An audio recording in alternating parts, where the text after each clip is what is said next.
Hello folks, Jason C. here, and welcome to the first installment of the Georgia Pier project. In this series of videos, we're going to discuss all of the coastal Georgia fishing piers and kind of give you the what, when, and how to fish off all of the coastal Georgia piers. As you can see from the title of the video, we're going to go ahead and start it off with the Tybee fishing pier here. The original Tybee Pier was built during the 1890s when the Central of Georgia Railroad built a line from the mainland in Savannah to Tybee Island.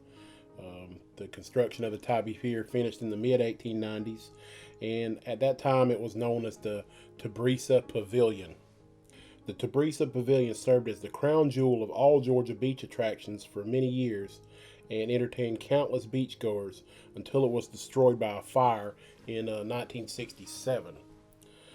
The new structure that we see now was built in 1996 for the Atlanta Olympics. Here we see the directions from exit 99A off of Interstate 95. Depending on traffic, because Savannah traffic can be pretty squirrely at times, it's going to take you about 35 to 50 minutes to reach the Tybee Island Pier from exit 99A. Now let's talk about some of the common species caught here on the pier.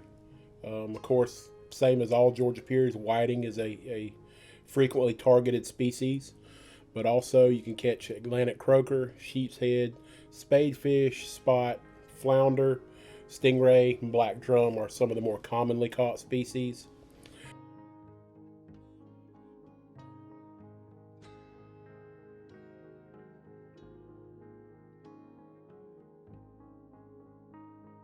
Tybee Pier provides you with probably the best opportunity in coastal Georgia for your near shore green water fish.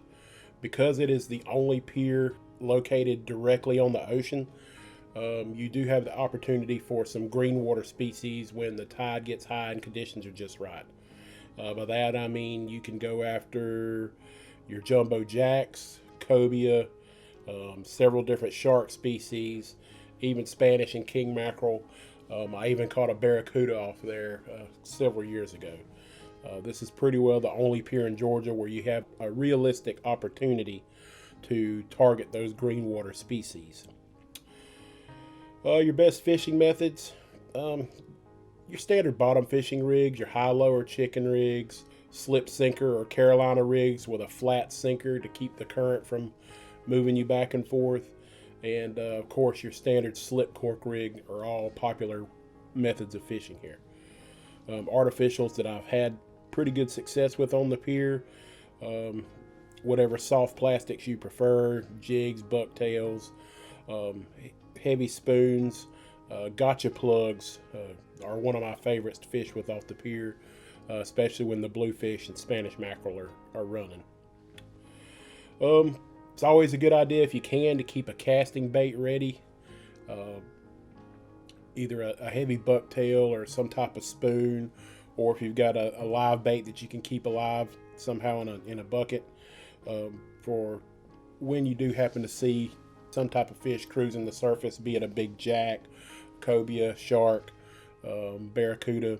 It's always good to have a bait to throw in front of them. An easy way to get live bait when the tide is high and you got green water around the pier, sabikis work really well under the pier. You can catch a variety of different bait fish. Far as I know and in my experience, this is really the only Georgia pier where you can sabiki bait pretty easily when the conditions are right. Alright, nearby amenities. There is a bait and tackle shop on the pier. The hours are kind of squirrely sometimes. Sometimes they're open, sometimes they're not. They don't really open early. I think they're supposed to open at 9 o'clock a.m. They do carry basic tackle. They do rent fishing rods. But just a warning, the bait out there is expensive. So I definitely recommend getting your bait before you head onto the pier.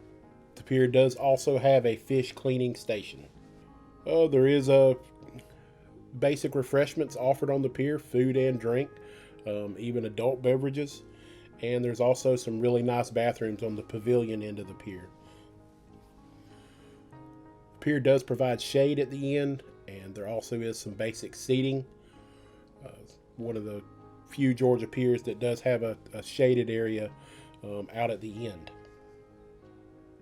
As far as eating, there's a myriad of local restaurants, popular spots to eat.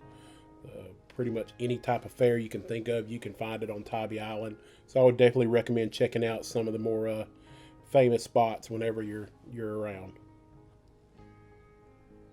All right, let's get into the good, bad, and the ugly. Good. It's a very long, very nice pier. Like we mentioned before, it does have shade. It does have seating, bait, food, refreshments, restrooms, all right there on the pier. That's really nice. Not very many places in Georgia offer that. Also, like we mentioned before, it's really the only pier that provides you with a reasonable opportunity to catch some of those near shore green water species that we talked about, your jacks, your kingfish, your cobia, species like that, and of course your near shore species. It does provide you the opportunity to really catch a good variety of fish in a day of fishing off this pier. I have caught as many as 10 to 12 different species in a day off the Tybee Pier. The bad, being that it's on Tybee Island, of course it's very popular. Tybee Island Beach is a popular tourist area, so indeed the Tybee Pier is also very popular. So that means it can get extremely crowded, especially on the weekends. I would recommend getting there really early. Even if it's the tide phase you do not want to fish, I would get there really early and kind of set up on my spot and just wait for the tide to get right. That is how I usually operate when I'm fishing this pier. The water depth. This pier does not afford access to very deep water. Even at high tide, it's only about 10 foot off the end, and at really low tides, it can get down to only 2 foot of water or so. So that does not bode well for being able to catch fish during all tide phases. We mentioned the price of bait and tackle on the pier is pretty expensive, so I definitely recommend having your bait, having all the tackle you need before you get to the pier. This could be good or bad depending on how you look at stuff. There's no shark fishing allowed. Depending on whether you're a shark fisherman or not, you may not like that, but specifically targeting sharks is prohibited. Also, there is a 2 rod per person maximum. So if you want to target multiple species, I recommend at least having 1 or 2 friends so you can bring all your tackle out there. You can have 6 different rods and have something rigged up for everything. That way, if you want to have a couple of bottom rods, artificial, a sabiki rod, a rod with a bait on it, you're ready for anything. But if you're fishing out there by yourself, you are limited to just 2 rods. All right, the ugly. The ugliest thing about the Tybee Pier is the parking. You cannot park on Tybee Island anywhere for free unless you are living there or staying there. And the parking here is $3.50 per hour between the hours of 8 a.m. and 8 p.m. That means if you want to spend a full day on this pier, it is going to cost you $42 to park. There's no other pier in the state of Georgia that charges those kind of fees. So fishing at Tybee is definitely going to get into your pocketbook. All right. So there's everything you need to know to get you started at Tybee Pier. Definitely recommend checking it out. It's a really neat pier, a lot of history. It's really nice. Gives you an opportunity to catch a lot of different species in one spot.